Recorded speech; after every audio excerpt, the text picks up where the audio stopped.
Hoy vamos a hablar sobre el presupuesto, formas de financiamiento y las actividades que necesitamos para cerrar el proyecto, para terminarlo.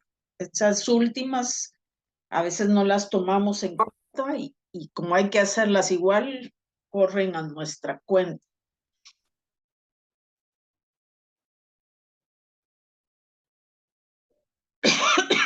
Perdón.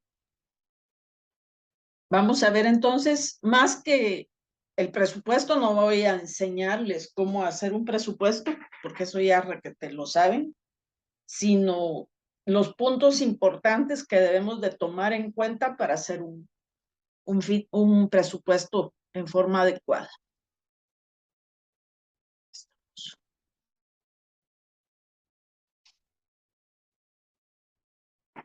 Primero hagamos una pequeña reseña histórica. Lo que vamos a... Sabemos 13.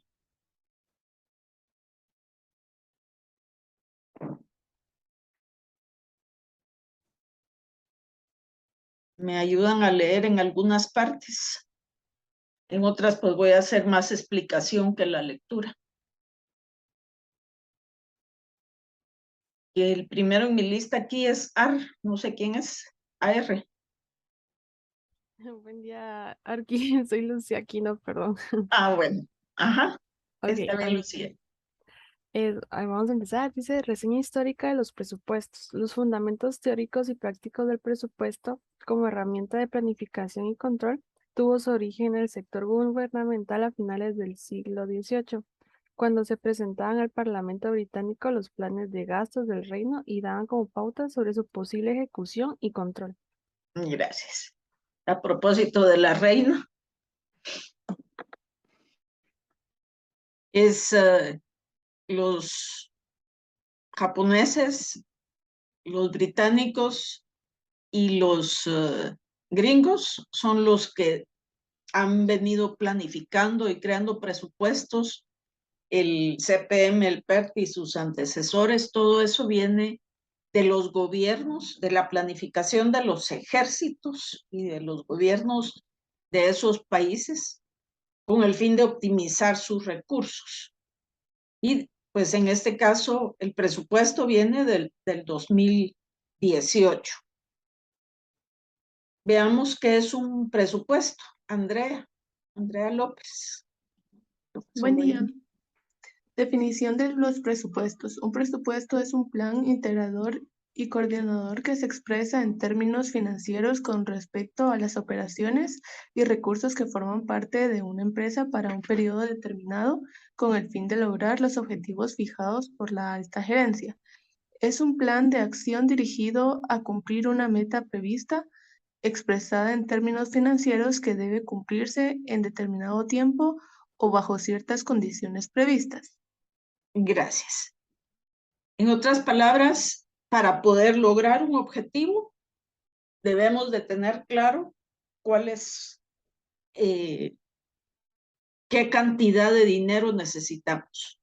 Podemos tener los planes, podemos tener un gran proyecto, pero si no tenemos los recursos financieros, no vamos a lograr ese proyecto.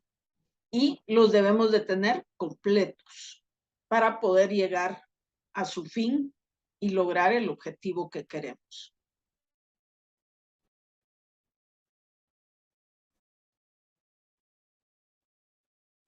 ¿Cuáles son los objetivos de un presupuesto? Te lo voy a ver yo. Dice ser una guía de acción. Yo tengo mis rubros y tengo el monto de dinero que tengo previsto para ese rubro. Permite comparar lo real con lo planificado y evaluar la actuación de la compañía. Me permite ir viendo qué planifiqué y qué voy gastando. Optimizar el empleo económico de los recursos, no hay mucho que decir en esto, y trabajar en forma anticipada previendo los hechos. Aquí quiero poner un ejemplo un ejemplo muy común en las obras, y es que en el presupuesto se planifica y muchas veces, para que no se me suba mucho el presupuesto, pues voy a poner piso cerámico y valga decir las marcas. Piso cerámico del más sencillo de Sambor, de 50 quetzales el metro cuadrado. Y viene la dueña de la casa y me dice, ya fui a Ferco o a Saks y me gusta este porcelanato que cuesta 200 quetzales. Entonces, en mi presupuesto deja de ser una guía de acción, se sale de lo planificado, no optimiza mis recursos económicos y pues lo que sí es que en forma anticipada yo le puedo decir al cliente, bueno, ¿te va a comprar ese piso? Ese piso no estaba en mi presupuesto y van a tener estas consecuencias. El presupuesto se incrementa en tanto. ¿Cuál fue el objetivo del presupuesto? Pues por lo menos fue una guía y anticipadamente yo puedo prever qué es lo que va a pasar. Estoy gastando 150 quetzales por metro más por piso. El tipo de adhesivo es diferente. Entonces, digamos que mi costo va a subir 200 quetzales por metro y la casa era de 100 metros, son 20,000 quetzales más solo en piso. Entonces, de esa forma, puedo yo, me va a servir mi presupuesto para recalcarle al cliente cuáles son las consecuencias de esa diferencia. Veamos las funciones de un presupuesto. Carlos Baeza, ¿nos puedes leer aquí? Buenos días aquí. Bueno, función de los presupuestos. La principal función de los presupuestos se relaciona con el control financiero de la organización. El control presupuestario es el proceso de descubrir qué es lo que se está haciendo, comparando los resultados con sus datos presupuestados correspondientes para verificar los logros o medir las diferencias. Los presupuestos pueden desempeñar tanto roles preventivos como correctivos dentro de la organización. Gracias. Otro, digamos, en roles preventivos y correctivos, podemos ver qué está pasando con, bueno, voy por el levantado y el blog el rubro del blog está creciendo. O sea, supuestamente el rubro, pongamos el reglón de levantar muros. ¿Qué es lo que está pasando? Entonces puedo ver yo si fue que el muro subió de precio, perdón, si las mezclas o lo que se utiliza subió de precio o hay algún problema con la mano de obra. Entonces, de esa forma puedo detectar que hay algún problema en base a las diferencias que me están apareciendo. Y puedo prever desde un principio qué es lo que está pasando. Bueno, el blog subió, entonces voy a rectificar eso. Bueno, los albañiles les están pagando por día y no por trato. Entonces también voy a corregir eso. Eso puedo prevenir de que siga incrementando y a partir de hoy van a ganar por trato y el trato es tanto para yo seguir en mi presupuesto. Veamos otras funciones, perdón, la clasificación de los presupuestos. Uno es según la flexibilidad. Hay rígidos, hay estáticos, fijos o asignados, flexibles y variables. Va a depender esto un poco a quién le trabajamos y en qué época lo trabajamos. Por mucho tiempo, pues los presupuestos eran rígidos, tanto al metro cuadrado y punto, y ya quedaba. Luego, cuando dejamos de ser el dólar al 1 por 1 real, que empezó a haber una devaluación, pero el gobierno no la corregía. Entonces, los presupuestos empezaron a volver flexibles. Variaban de acuerdo a varias situaciones. Cuando ya dejaron libre el precio del dólar, mucha gente se refería al precio en dólares o decía, bueno, esto va a costar 100,000 quetzales siempre y cuando el dólar no sobrepase los 8 quetzales el 8 quetzales por dólar. Y pues al final ahora lo que más se utiliza es poner los índices de variación de precio, los índices de inflación, y son rígidos, pero son flexibles, digamos.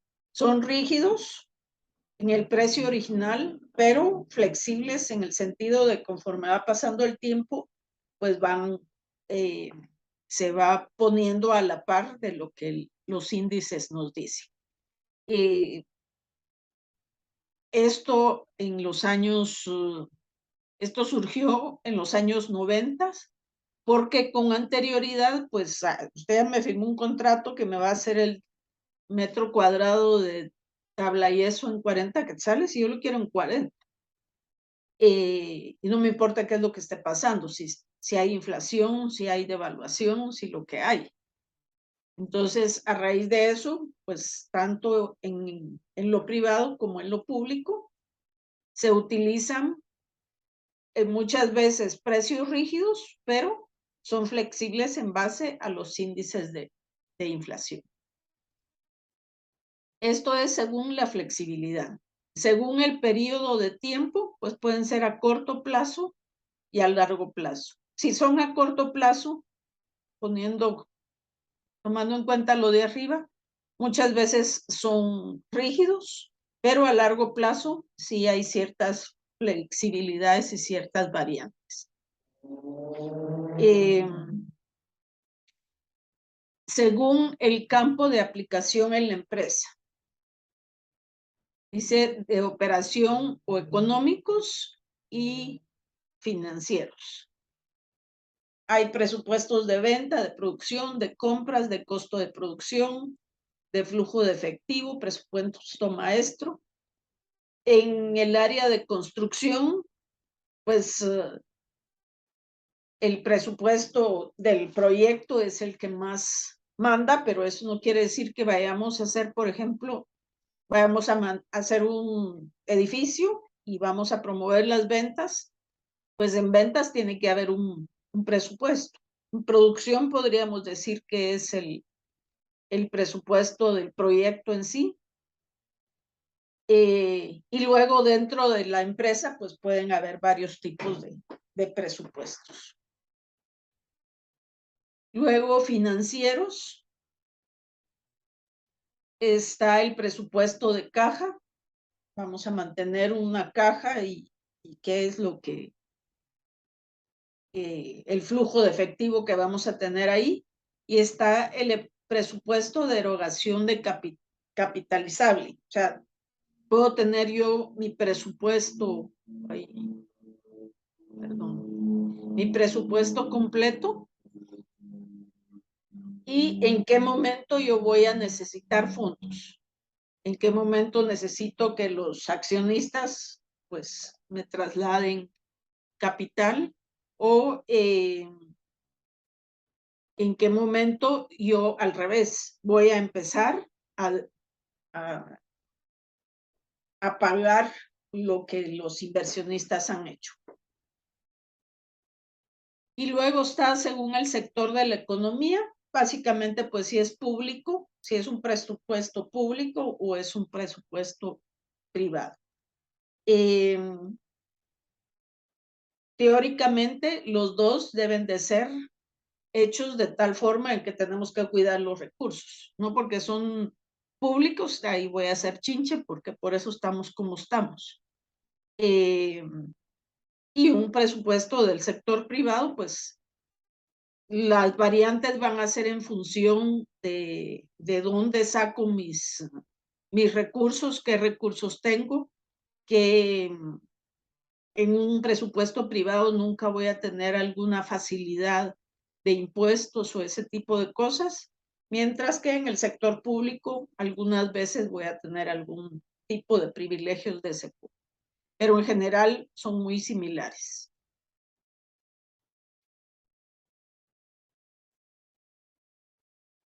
Veamos ahora cuáles son los elementos de los presupuestos. Daniel Rano, si nos puedes leer aquí. ¿Qué tal? Buen día, Arqui. Buenos Dice, días. elementos de los presupuestos. Integrador. Indica que toma en cuenta todas las áreas y actividades de la empresa. Coordinador. Que los planes para todas las empresas deben ser preparados en conjunto y coordinadamente. Operaciones. Uno de los objetivos principales de los presupuestos es determinar los ingresos que se pretenden obtener, así como los gastos en que se incurrirá. Recursos. No es suficiente con conocer los ingresos y gastos futuros. La empresa debe planear los recursos necesarios y su asignación, lo cual se logra con la planeación financiera. Gracias, Dani. Bueno, aquí los elementos ya los teníamos sabidos de antemano. Lo único que quiero recalcar es en el último, los recursos. Debemos de saber cuánto vamos a gastar, pero también debemos saber de dónde vamos a sacar ese dinero. Si no, es donde pues resulta que en el proyecto se queda parado porque y ahora quién me va a dar dinero, y se empiezan a discutir entre los dueños y te tocaba a ti, no te tocaba a ti, el banco dijo que para mañana me dice, y así pues podemos pasar mucho tiempo perdido. Entonces, desde el principio debemos de conocer no solo los gastos, sino saber de dónde vamos a sacar los recursos para poder contar con el presupuesto adecuadamente. Sí.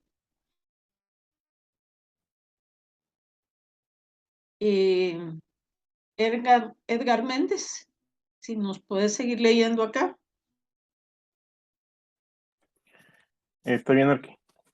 ¿Se me escucha? Sí, sí te escucho. Las organizaciones son parte de un medio económico en el que predomina la incertidumbre. Por ello deben planear sus actividades si pretenden sostenerse en un mercado competitivo, puesto que cuanto mayor sea la incertidumbre, mayores serán los riesgos por asumir. En consecuencia, los presupuestos son importantes porque ayudan a minimizar el riesgo en las operaciones de la organización. Muchas gracias. Entonces, parte de la importancia es poder planificar bien las actividades y minimizar los riesgos. ¿Qué riesgo podemos tener en una obra? A la hora de, nos quedamos sin dinero, ¿y de dónde sacamos? Y está la publicidad puesta para que la gente llegue a ver, y llega a ver, y el edificio está, pues están haciendo, qué sé yo, el tercer nivel, está toda la armadura ahí, y llego a la siguiente semana y sigue igual, y a la otra semana y sigo igual. O sea, por un lado, están habiendo riesgos de que el hierro se estaba oxidando, de todo lo que pueda haber por la obra parada. Pero también está el riesgo de que los posibles clientes miren que ahí qué está pasando. Entonces, son una serie de riesgos por simplemente el no tener los fondos necesarios, la planificación no está adecuada para que pueda seguir el proyecto. Veamos estos, Edison. Otros puntos importantes. ¿Andas por ahí?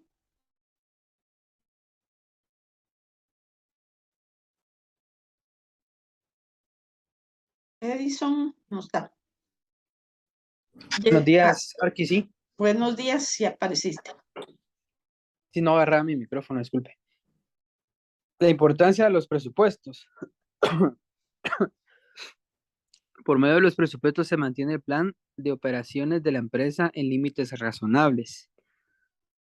Sirven como mecanismo para la revisión de políticas y estrategias de la empresa y direccionarlas hacia lo que verdaderamente se busca. Cuantifican en términos financieros los diversos componentes de su plan total de acción. Las partidas de presupuesto sirven como guías durante la ejecución de programas.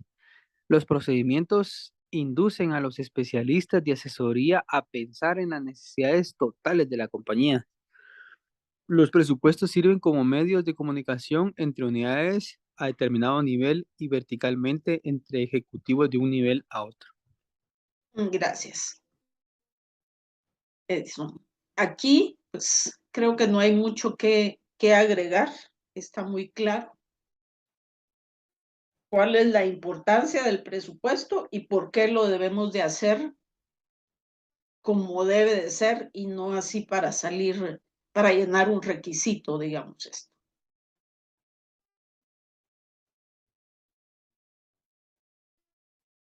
Y tengo un problema técnico. El título no lo miro porque me lo tapa una parte del Zoom. Jennifer, pues, si nos pudieras leer aquí. Control, Buenos días, creo sí, que es. aquí. Ajá. Perdón. Control presupuestario. La presupuestación y el control son procesos complementarios, dado que la presupuestación define objetivos previstos, los cuales tienen valor cuando existe un plan que facilite su consecución, los recursos. Mientras que la característica del control presupuestario es la comparación entre la programación y la ejecución, debiéndose realizar de forma metódica y regular. Muchas gracias. Aquí nos dice, bueno, ya tiene su presupuesto bien hecho, siendo programado. Ahora comparemos y vayamos verificando cómo vamos. Eso es tan importante como la hecha del presupuesto. Que vayamos controlando que realmente estamos gastando lo que estamos gastando. En este punto me gusta poner el ejemplo de la vivienda, porque eso es muy típico, donde empiezan a pedir gustos y si no estamos comparando y haciendo las aclaraciones al tiempo, pues nos va a faltar dinero más adelante. Aquí me gusta contar una anécdota de unos clientes que les diseñé y les hice una casa. Era una casa de estilo colonial, fue todo un conflicto porque la señora quería arcos y yo nunca casi no le puse arcos porque eso no me gustan y no era una casa, era porque ya la demolieron para hacer un edificio ahí. Pero era una casa colonial en todo sentido. Y tenía una chimenea que ella quería su chimenea como su amiga no sé quién y su amiga no sé qué otro. Fuimos a ver las chimeneas y pues se hizo de acuerdo a lo que me dijo. Y cuando ya la vio hecha me dijo, no me la podés hacer unos 30 centímetros más para atrás. ¿Cómo así? Sí, es que se está metiendo mucho en la sala y entonces para que quede arroz. Digo, pero es que eso no es de empujarla, pues, o sea, hay que botarla y volver a hacer. Y eso vale tanto, porque ya tenía incluso una linterna hecha a mano en la salida de la chimenea, ya estaba solo para pintarla. Entonces, cuando dije eso, sí, el esposo brincó. Y dijo, no, eso costó un dineral y tú quieres que la boten y la vuelvan a hacer. Entonces, descontámela de mi gasto, decía la señora. Y qué arreglos quedaron, no sé, pero se votó y se volvió a hacer. Pero si eso en su momento yo no hubiera dicho, tiene un costo adicional, porque no era solo de votarla, sino era de volverla a hacer, pues eso ya nos va incrementando y nos va alterando el presupuesto y una chimenea como esta, pues no costaba 5 quetzales, sino era un dineral. Digamos, la linterna de arriba, pues eso de mano de obra era un pago fuerte y se iba a botar, se iba a caer y había que volverlo a hacer. No era la quito y la vuelvo a pegar ahí. Entonces, debemos de tener ese control. Sigamos. Aquí, ¿Sí? una consulta, digamos, como este caso que acaba de mencionar, siento que fue como un problema de un cambio a último momento. En su experiencia, ¿cómo ha manejado los cambios? Digamos, los maneja desde que está pues en la fase de planificación o incluso en obra, pues tiene como que cierto, como, ¿cómo decirlo? Como que cierto, todavía con flexibilidad o cómo.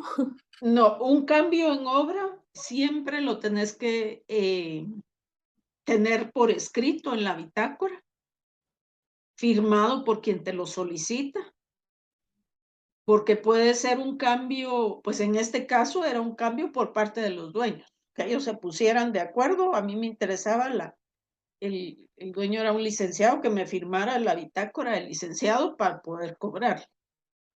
Si el cambio es a nivel técnico, el responsable debe de firmártelo en la bitácora para estar seguro que ese cambio lo estás haciendo. Y si tiene un incremento de costo, entonces verificar primero cuál es la razón. Porque si es por ejemplo, el ingeniero estructural está viendo que ese hierro no va a funcionar, entonces hace un recálculo y entonces miramos, ¿fue error del diseñador o fue provocado por otra cosa? Alguien se tiene que hacer responsable por ese cambio. Si si solo son 5 quetzales de este cambio, pero si al sumar fueron 200 cambios de 100 quetzales, eso ya pesa en la obra. Entonces, es importante que quien pide o solicita el cambio te lo firme y de ahí derivar de dónde vamos a sacar los fondos para ese cambio. No sé si contesté tu pregunta. Sí. Y ahí se aclara, Arqui, por ejemplo, que esos cambios ya son adicionales al monto que se había dado en el presupuesto. Se aclara que si hay un incremento porque muchas veces pues puede ser, no puede necesariamente provocar un cambio si lo que estás hablando es de material, pero si hay un cambio, sí hay que hacer la comparación y la variación. Y te puede servir para lo que sigue. Por ejemplo, que venga el ingeniero estructural y dice, ese hierro no sirve. Devuélvanlo y compren, por decirte, el legítimo. Y entonces el incremento va a ser tanto y en toda la obra. Entonces ya vemos cuál va a ser el incremento completo en toda la obra. Como puede ser que sea algo muy insignificante, pero que quede por escrito que no vuelva a pasar. ¿Sí? Sí, Arqui, gracias. Sigamos leyendo acá. ¿Con quién Jennifer, ¿ya estuviste? Yo sí quiero. Evelyn Escobar, ¿tú pasaste? No. No, Arqui, todavía no. Acabas de entrar y te pesqué.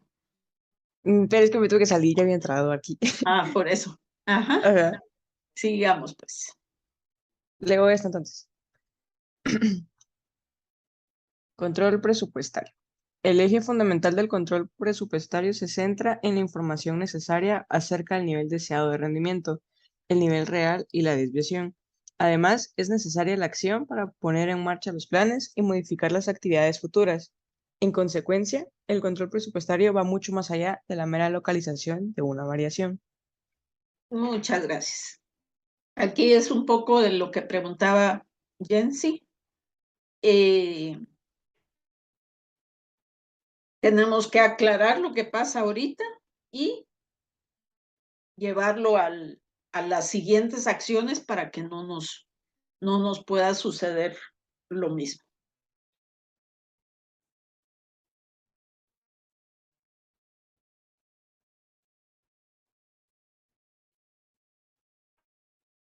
algunas consideraciones. Vamos a ver, Justin Gómez.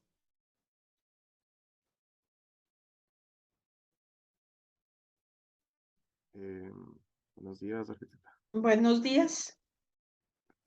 Consideraciones. Todo lo que ha sido objeto de una programación debe ser objeto de control. Toda desviación entre programas y ejecución del presupuesto tiene un motivo que hay que analizar y que puede deberse a una falla en la programación, en la ejecución o ambas. Muchas gracias. Yo creo que esto ya habíamos hablado. Entonces, aquí nos marca la importancia del control de presupuestos. Perdón, aquí seguimos con otras consideraciones. Melissa Gálvez, si nos pudiera seguir leyendo.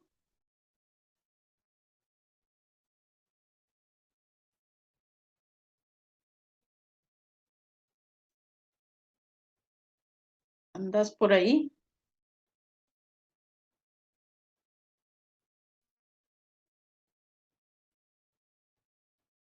Creo que no.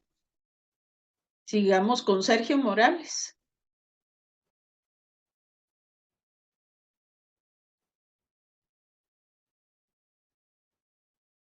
Sigamos leyendo, Sergio. Toda la desviación debe ser asignada a un responsable que requerirá llevar a cabo un análisis minucioso de dicha desviación.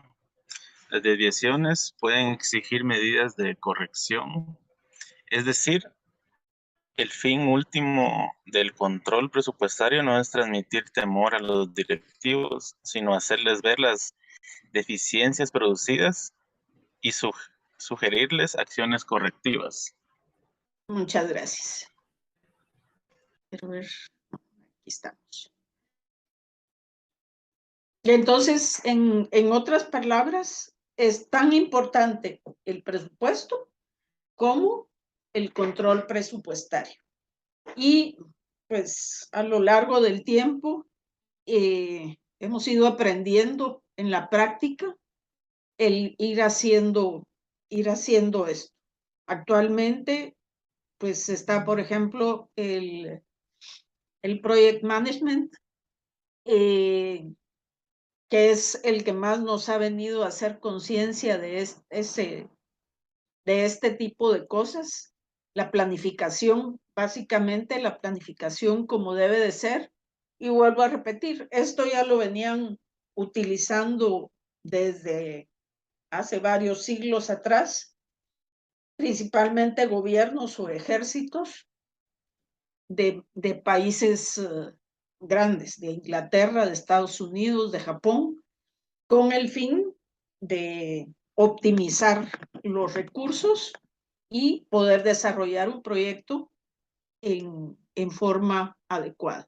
Y la importancia del presupuesto no es hacer el presupuesto por sí solo, sino que a lo largo del proyecto pues se pueda cumplir y hacer las correcciones que se necesiten hacer en el camino, independientemente de los cambios drásticos que puedan haber en el proyecto.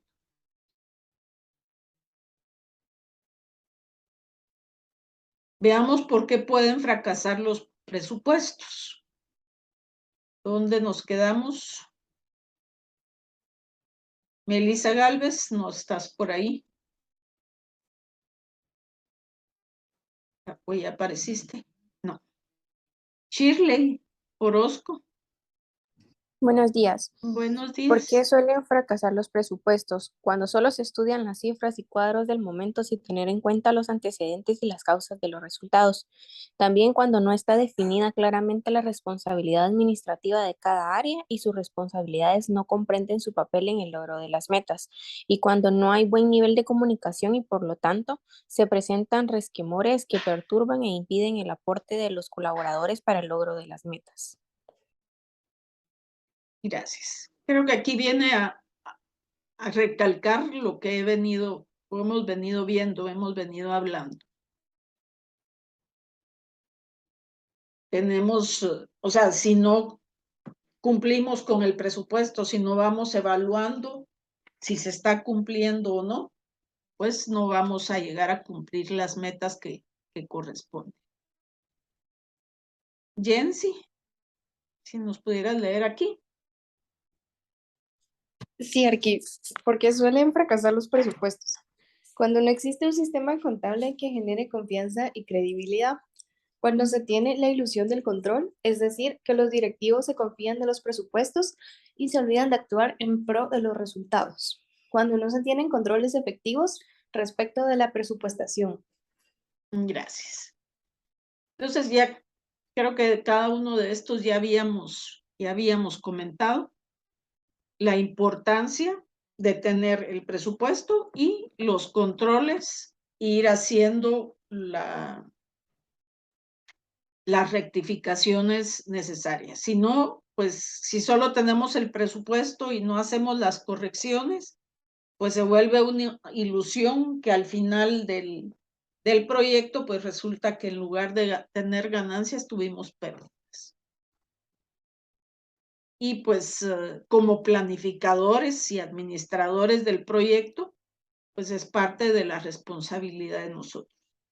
Actualmente en los proyectos grandes, en los edificios principalmente, el personal administrativo ya lo comprende mucha gente, ya no solo es los supervisores, digamos, sino hay gente específica que va controlando costos directo en la obra, gracias a las computadoras. Se pueden llevar controles más exactos. Existen programas ya, o uno mismo puede ir haciendo su programa, que eso, pues cuando hacemos proyectos pequeños, por ejemplo, una vivienda, uno puede ir armando a la par del presupuesto, sus controles de lo que va gastando para estar seguro de que vamos de acuerdo a lo planificado, porque en ambos casos el problema es el mismo. Si es un proyecto muy grande, pues lo que va a pasar es que no va a haber ganancia o no va a haber con qué pagarle al banco más adelante. Y en alguna forma, pues nos va a afectar el proyecto. Y cuando es una vivienda y pues generalmente el dueño de la casa, los dueños tienen su dinero o hacen un préstamo, pero confiados en que el proyecto vale lo que se dice que vale. Entonces, si el dinero se les acaba en el camino y no están conscientes de que se les va a acabar porque se están pidiendo cambios, pues tienen que estar conscientes. Pero si es error de nosotros, entonces pues la casa se va a quedar sin puertas o se va a quedar sin artefactos o qué sé yo, y pues el arquitecto es el que nos sirve. Generalmente esa es la primera, aunque las razones sean cualquier otra, generalmente es porque el arquitecto nos sirve. Entonces nos estamos echando tierra nosotros mismos.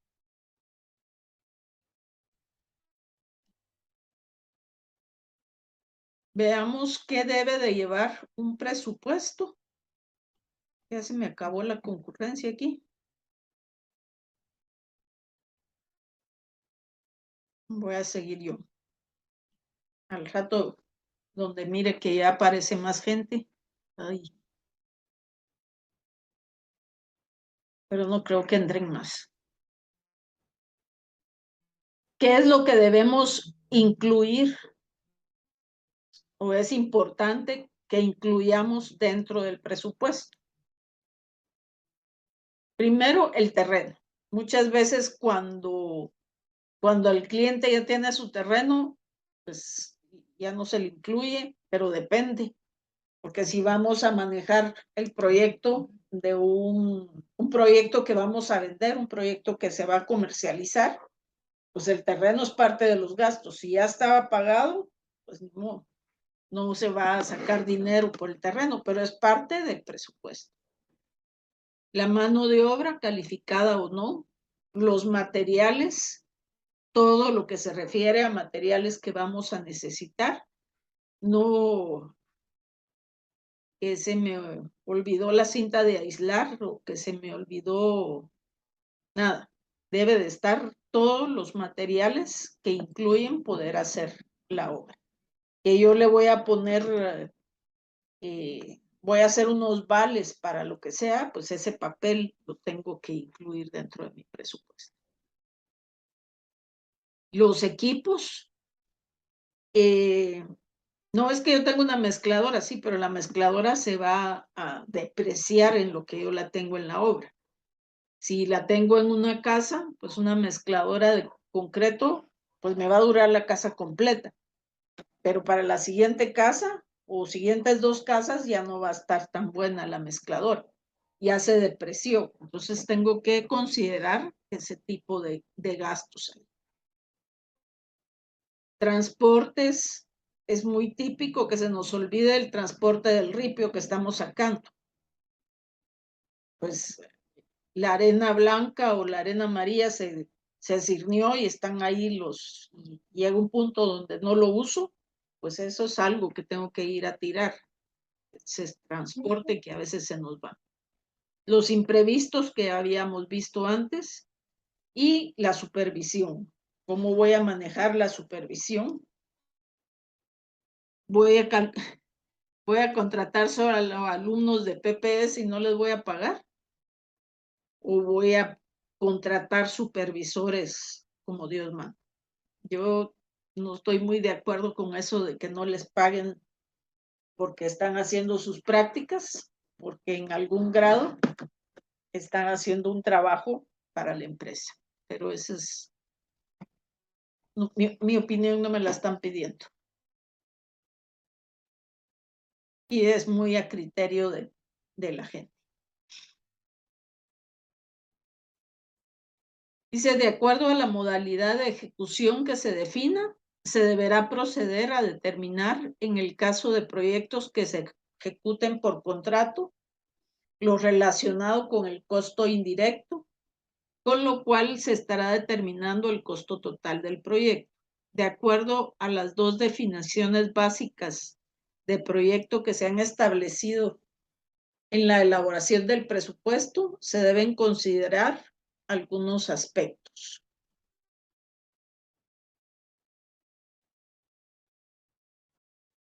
Es importante tomar en cuenta. Dice, determinar el tamaño o capacidad de producción del proyecto.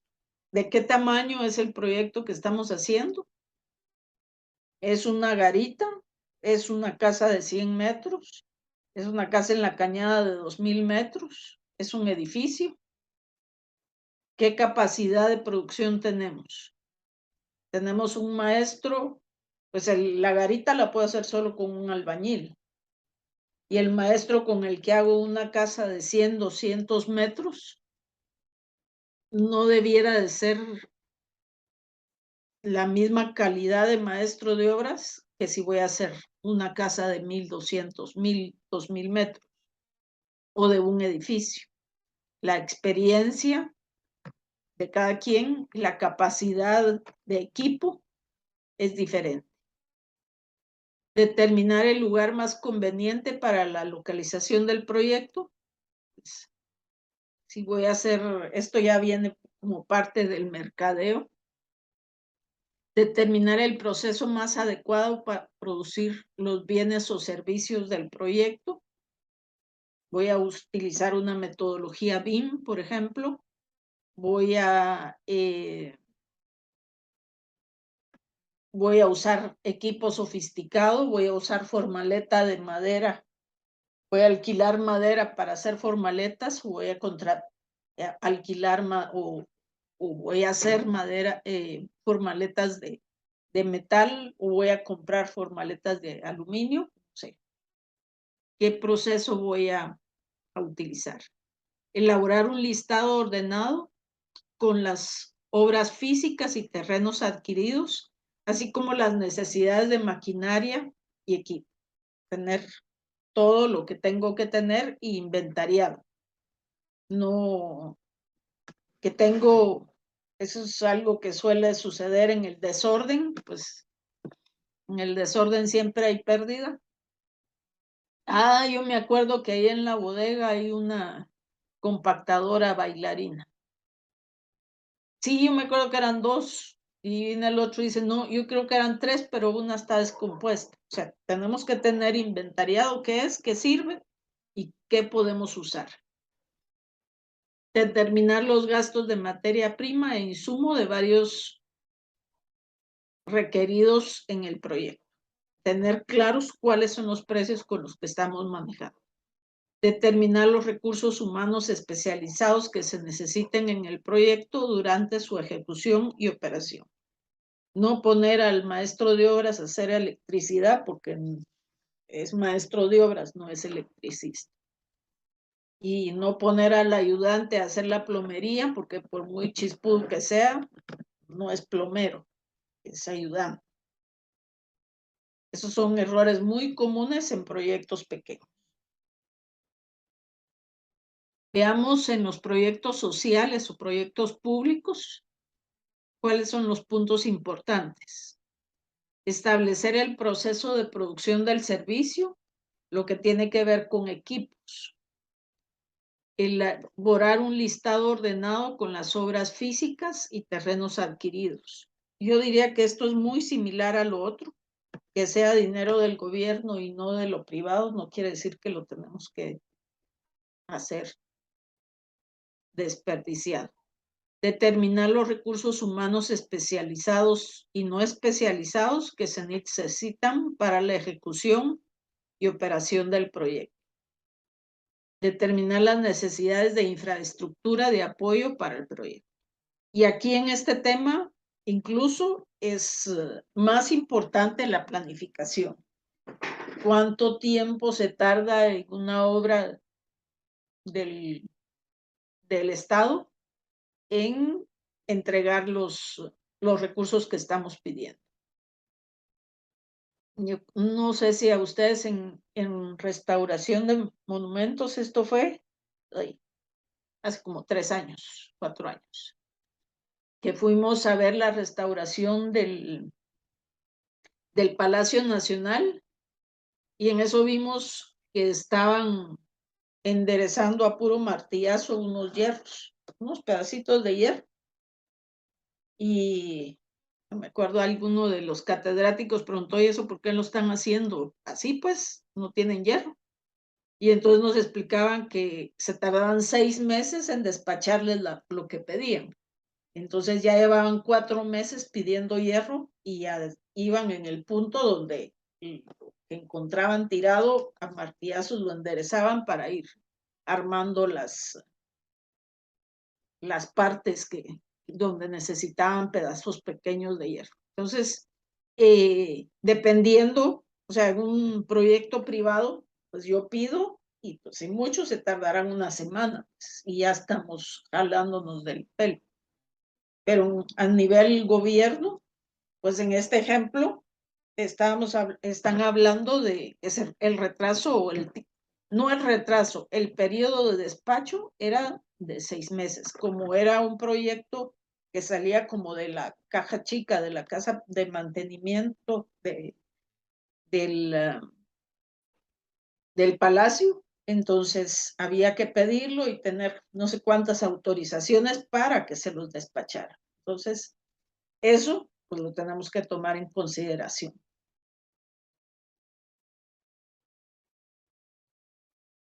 ¿Estamos claros hasta aquí con lo que implica presupuesto y la importancia de ese presupuesto?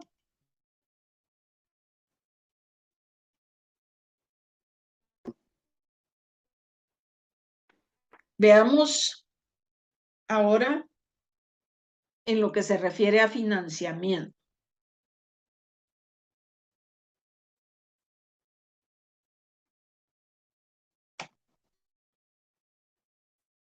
Leamos aquí, dice, es necesario tener conocimiento sobre la fuente donde provendrán los recursos necesarios para la ejecución del proyecto.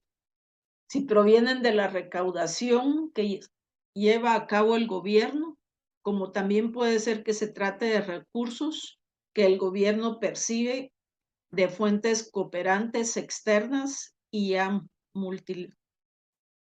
laterales como el BID, el BM o el BCID, son diferentes bancos internacionales, o bien bilaterales como la que se proporciona directamente de algunos países.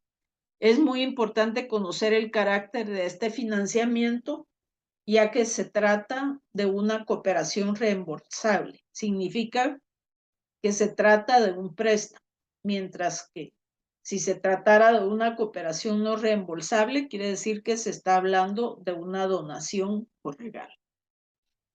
Pongámoslo en lo personal, pues no es lo mismo que el banco me preste, eso lo tengo que pagar con muchos intereses, con pocos, con más tiempo, con menos tiempo, pero igual lo tengo que pagar, que si se murió mi abuelita y me dejó una herencia y entonces tengo el dinero ahí, pues es un regalo, una herencia, una donación que no tengo que devolver.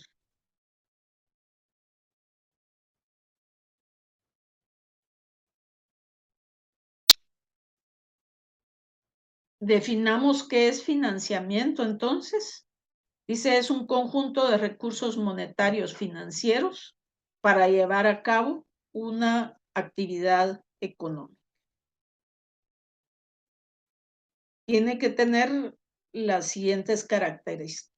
El financiamiento, o qué características debe tener, mejor dicho. El financiamiento no tiene características específicas, ya que las mismas van a ser determinados por el ente financiero que otorgue dicho financiamiento.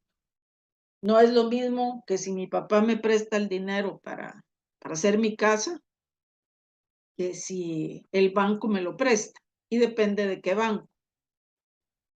Si va a ser el banco donde yo tengo mi cuenta, X, GT, BI, tiene unas condiciones. Si yo voy a poner en garantía mi construcción, si va a ser un préstamo solo con mi firma, si va a ser un préstamo personal con un aval, va a depender de qué sea. O, por ejemplo, si el gobierno va a dar un préstamo para, se cayeron casas por un deslave, se cayeron casas por un terremoto y el gobierno va a dar financiamiento con ciertas facilidades, pues ese son otro tipo de características que va a tener ese financiamiento. Entonces, va a depender de quién es quien nos da el financiamiento. ¿Qué tipos de financiamientos hay? Pues ya los vimos un poco. Uno son los ahorros personales. Ustedes van a empezar a ahorrar ahorita para comprar su terreno para hacer su casa. Una sabia decisión, si lo están haciendo. Otra es, bueno, le voy a pedir a amigos o parientes. Voy a pedir a mi papá que me preste, a mi abuelo que me preste, o qué sé yo. Actualmente los amigos andan a veces igual que nosotros. Y por último están los bancos o uniones de crédito, o entidades de crédito, pondría yo aquí. El poder ir al banco y poder pedir dinero.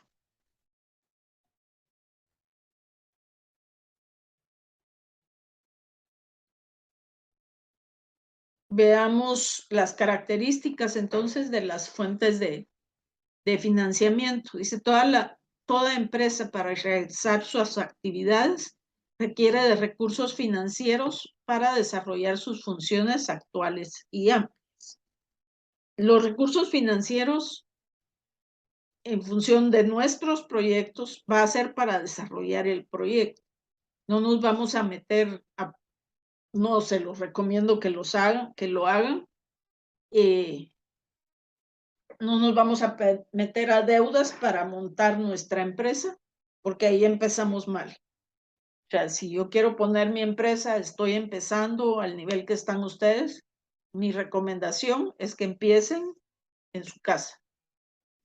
Su secretaria puede ser la contestadora del teléfono y tienen su teléfono y con una compu podemos hacer mucho. No necesitamos ir a alquilar un local que tenga todo lo que eso implica, porque van a ser gastos que si en el camino vamos necesitando una oficina más grande que la que tenemos en la obra o la que tenemos en nuestra casa, pues ir creciendo poco a poco y en la medida que lo dejamos de necesitar, vayámonos para abajo. No nos metamos a deudas por eso. Financiamiento a corto plazo. Ese financiamiento consiste en financiamientos que vamos a pagar en más o menos un año. Ese va a ser nuestro plazo. Año y medio, nosotros ya, o 6 meses, ya salimos de esa deuda. Estos financiamientos son los que menos costo nos van a implicar, aunque el porcentaje de interés sea un poquito más alto, pero como solo fue un año, solo fueron 6 meses, pues lo que vamos a pagar es poco. Pero si esa misma cantidad la tenemos a lo largo de 10 años, y entonces ya se nos vuelve más cara. ¿Cuáles serían los créditos a corto plazo? Los créditos comerciales, que ya no hay muchos, pero yo voy a comprar en la ferretería X, la ferretería del CID, que creo que ya no existe, y entonces me van a dar crédito. Yo pido, y lo que pido a lo largo del mes, yo voy y lo pago a fin de mes. Cementos Progreso no es amigo de los créditos, Mixto tampoco, pero son muy pocas empresas que me van a dar crédito y mi crédito es hasta 10,000 quetzales, por ejemplo. Entonces yo voy recogiendo material de la ferretería y cuando llega a 10,000 quetzales o fin de mes, ahí topo. Créditos bancarios, pues hay, como mencionaba, hay créditos bancarios de menos de un año y son créditos rápidos. Luego están los pagarés, las líneas de crédito con empresas grandes, papeles comerciales, financiamiento por medio de cuentas por cobrar, financiamiento por medio de inventarios. Por medio de inventarios se da mucho en los bancos, donde de acuerdo a, y es más a nivel industrial, aunque también, pensándolo bien, la forma en que se maneja con el FHA, aunque ese no es un financiamiento a corto plazo, sino a largo plazo, el banco nos va dando dinero conforme el proyecto va creciendo y el respaldo que tiene el inventario, entre comillas, con el que cuenta el crédito, es la obra que va creciendo. Sí. ¿Algún comentario hasta acá? ¿No? Seguimos. El financiamiento a largo plazo es cuando el vencimiento es de mucho más de un año. Y para esto se encuentran básicamente dos tipos de financiamiento, de hipotecas y de bonos. Hipotecas es cuando ponemos en garantía un bien. Generalmente este tipo de préstamos o de financiamiento, los intereses son más bajos. Si yo voy ahorita y quiero comprar un carro y voy a un banco y pido un préstamo fiduciario, se llama el que mi firma es la que vale, o digamos en el Banco de los Trabajadores, lo que me respalda es mi sueldo de una empresa. Entonces, los intereses son mucho más altos. Si es fiduciario, es más alto. Si es hipoteca, si yo quiero comprar el carro y voy a hipotecar, entre comillas, mi carro, entonces los intereses son como del 8%. El fiduciario son como 18 o 20%, depende del banco. Y pues esa va a ser la ventaja de poner un préstamo hipotecario. Y ambos son a largo plazo. Otro tipo de financiamiento son los bonos o las acciones que algunas veces se hacen para financiar proyectos grandes, como sería el proyecto de un edificio.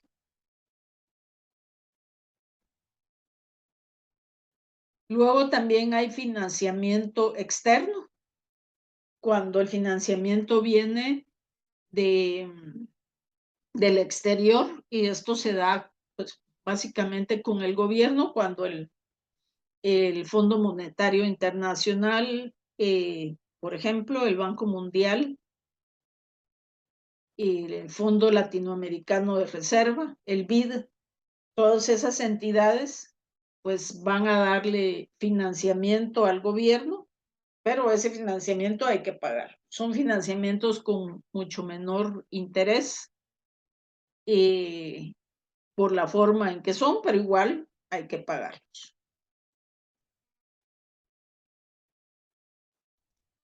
Luego tenemos financiamiento interno. Dice, es la realizada por la propia empresa sin recurrir a capitales externos o fondos ajenos y que se deriva de capitales propios, autofinanciación y beneficios no distribuidos. Pongamos un ejemplo de proyectos de financiamiento interno que muchas personas y desde hace mucho tiempo hacen muchos profesionales en el área de construcción, que es, bueno, yo compro un terreno, generalmente empiezo por comprar un terreno pequeño, hago una vivienda pequeña, si tengo fondos personales o presto algo y la vendo. Luego con lo que vendí esa casa, hago otra. Y mi financiamiento, pues ya pagué el financiamiento que saqué la primera vez y me sigo autofinanciando o uso mi mismo capital para esos proyectos. Y vuelvo a hacer lo mismo. Y pues yo conozco muchos ingenieros, arquitectos que han hecho eso, de que bueno, tengo mi capital, hago una casa, luego pues ya hago 2 casas, luego las hago un poco más grandes y así sigo con mi mismo capital, dándole vueltas en lugar de comprar Tortrix y tener un chiclero, pues hago casas, pero con mi propio financiamiento, no recurriendo a dinero exterior. Luego está el financiamiento en acciones comunes, que sería el poner acciones o compartir la empresa que tengo con otras personas que me van a dar un aporte de capital y financiarme de acuerdo a eso.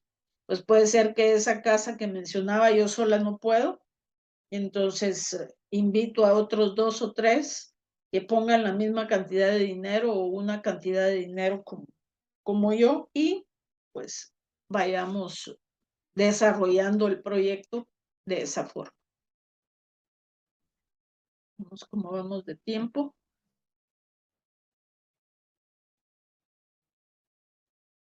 Luego están las acciones preferentes. Dice acciones con derecho a percibir utilidades de la compañía antes que las comunes. Si la compañía se liquida, tiene prioridad sobre estas en el reembolso de capital. Está el financiamiento por arrendamiento. Es un contrato que se negocia entre el propietario de los bienes y la empresa, a la cual se le permite el uso de los bienes. Puede ser desde el alquilar un terreno. Luego están certificados de garantía.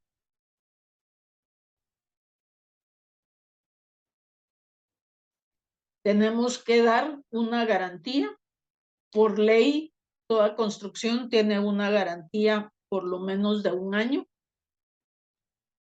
Y dice, según el artículo 14 de la Ley de Defensa del Consumidor, el certificado de garantía deberá constar por escrito en idioma español, con redacción de fácil comprensión en la letra legible, y contará con como mínimo con la identificación de la cosa, en este caso de lo que vamos a entregar, las condiciones de uso, la identificación del vendedor o de la persona, de la empresa que lo está vendiendo, y las condiciones de validez.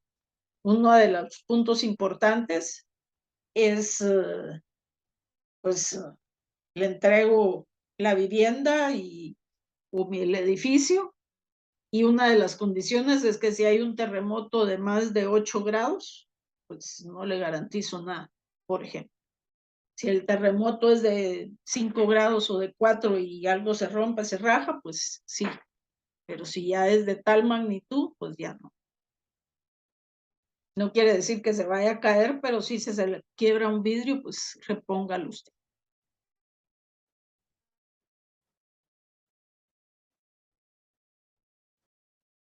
¿Qué obra tenemos ya? El financiamiento público, dice, se refiere al origen de los recursos o ingresos con los cuales se espera cubrir el pago de bienes y servicios necesarios para desarrollar programas y proyectos contenidos, presupuesto general de ingreso y egresos del Estado que corresponde a un ejercicio fiscal. Existen varias fuentes de financiamiento y las mismas se encuentran en este manual que está aquí, Manual de Clasificación Presupuestaria para el Sector Público. Este manual está en material de aprendizaje.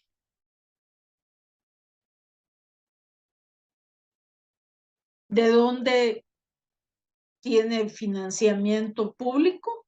Pues viene de los ingresos normales, de ingreso del IVA, ingresos propios, donaciones, préstamos, colocaciones de bonos del tesoro. Ya los bonos del tesoro no son muy usados, y los ingresos IVA-PAS, dice, el PAS ya no está funcionando tanto, pero básicamente es de donde provienen los fondos públicos, de nuestros impuestos. Ahora, esto era donde quería llegar. Quiero ver qué tanto.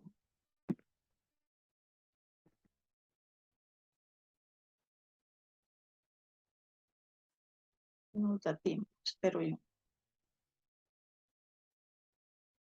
Pero más que leerlo, lo voy a platicar.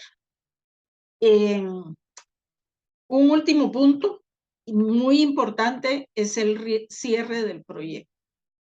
¿Qué quiere decir el cierre del proyecto? Yo lo digo como la barrida y la trapeada para entregar la casa. Aquí, el cierre de actividades del proyecto me va a implicar eso, en otras palabras. ¿Qué necesito yo hacer para que el proyecto quede completamente para entregar? Necesito sacar la maquinaria, necesito sacar ripio. Se supone que ya puse la grama, que ya puse las plantas, hacer la limpieza final para poder entregar el proyecto y poder liquidar cada uno de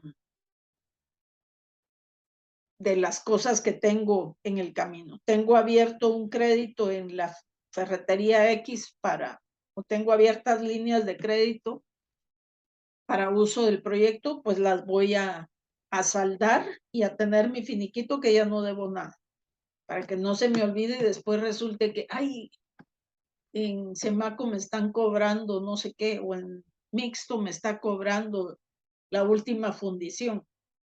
Tengo que tener saldadas todas las líneas de crédito para poder entregar el proyecto. ¿Qué actividades de cierre? Es el proceso de cierre que influye en los procesos utilizados para finalizar formalmente todas las actividades de un proyecto o de una fase del proyecto, entrega el producto terminado a terceros y cerrar un proyecto cancelado. O sea, yo voy a entregar mi proyecto y ya no puedo deber nada y ya no me van a pagar nada. Este grupo de procesos, una vez completados, verifica que los procesos definidos se completen para cerrar el proyecto y establecen formalmente que se finalizó.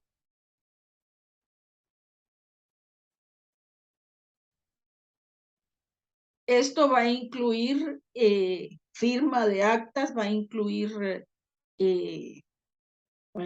la bitácora, pues hasta aquí llegamos, aquí terminamos y entonces vamos a firmar que ya me van a entregar el proyecto. Dejar clara la garantía que ya vimos. Como les decía yo, es como barrer y trapear y entregar. Dejar todo limpio y poder entregar el proyecto tanto físico como administrativamente.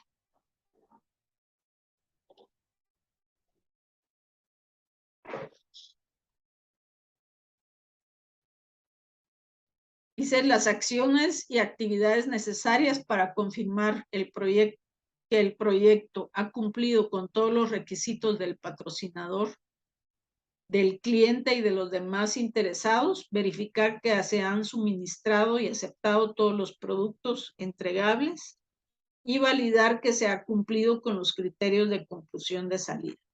Acciones y actividades necesarias para cumplir con los criterios de conclusión o salida del proyecto. Y aquí ahorita me estoy acordando, no está escrito, pero por ejemplo, abrimos un número de leaks para el proyecto, pues lo tenemos que cerrar. Si no, eso nos va a traer consecuencias después. Ya no hubieron trabajadores, no presentamos la planilla y ahí vienen las multas y las inspecciones. Entonces, debemos de cerrar todo lo que involucra administrativamente y físicamente. Y tenemos que hacer un checklist donde vamos viendo que estamos cerrando y terminando cada uno de los incisos. Y esto es importante porque muchas de estas cosas cuestan dinero también. Pues yo voy a limpiar, esa limpieza me implica un costo. Voy a sacar ripio, ese ripio me implica un costo. Voy a saldar las cuentas, puede ser que por ahí resulte que yo tenía un interés por mora, una cosa así, y pues la voy a pagar y lo voy a saldar. Todo completamente lo que está pendiente de pago.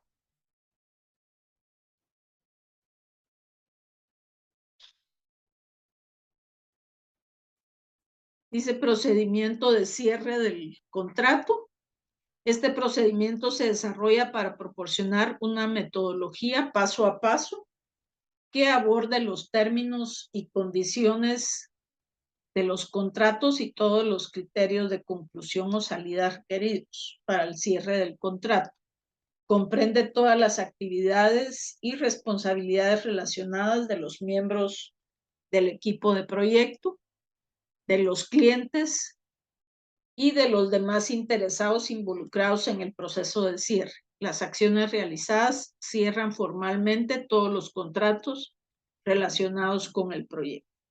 Y aquí viene otro punto importante, pues yo voy a cerrar el contrato con mi cliente, pero también voy a cerrar el contrato con todos los trabajadores que tengo. Y eso va desde el supervisor hasta el guardián de la obra. Todos liquidados y cerrado su contrato. A todos les voy a pagar sus prestaciones, a todos les voy a pagar lo que les tenga que pagar para cancelar la relación laboral. ¿Qué pasa si no lo hago?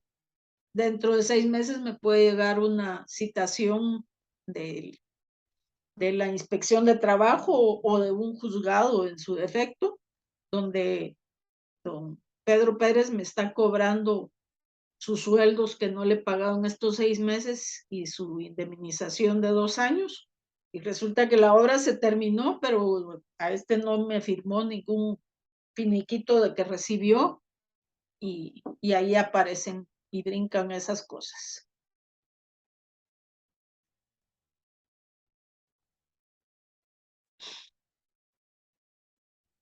Dice el resultado, el producto, servicio o resultado final, la aceptación formal y entrega del producto, servicio o resultado final que el proyecto estaba autorizado a producir. La aceptación incluye la recepción de una declaración formal que se establece que se han cumplido con todos los términos del contrato. Ya, me contrataron para esto y ahí está la entrega. Debemos de tener pues todos los archivos del proyecto, planillas, impuestos, la programación de la obra y el costo de la obra, toda la papelería técnica escrita debe quedar en archivos para cualquier problema, pues tengamos donde tenerlo. Deben de hacerse los documentos de cierre firmados y sellados por todos los interesados para que conste que ya se terminó y se entregó el proyecto. Y es importante una información histórica, dice la información histórica y la información de las lecciones aprendidas se transfieren a la base de conocimientos de lecciones aprendidas para su uso en futuros proyectos. Esto podría ser parte de la memoria del proyecto en sí, para que nos sirva como experiencia más adelante. Esto se los dejo para leerlo.